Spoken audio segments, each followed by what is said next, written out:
everyone, welcome back to another video from Webtech Tutorial.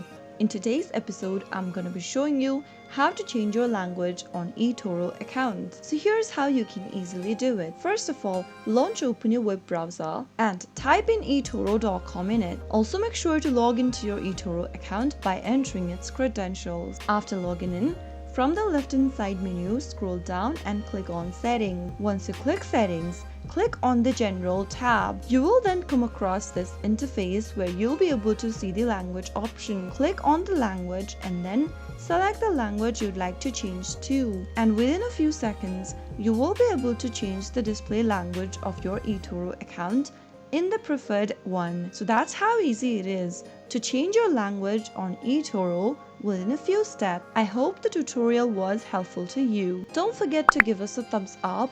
Also subscribe to the channel and hit the bell icon so that you'll never miss another upcoming upload from us. I'll see you again in the next video. Thank you for watching.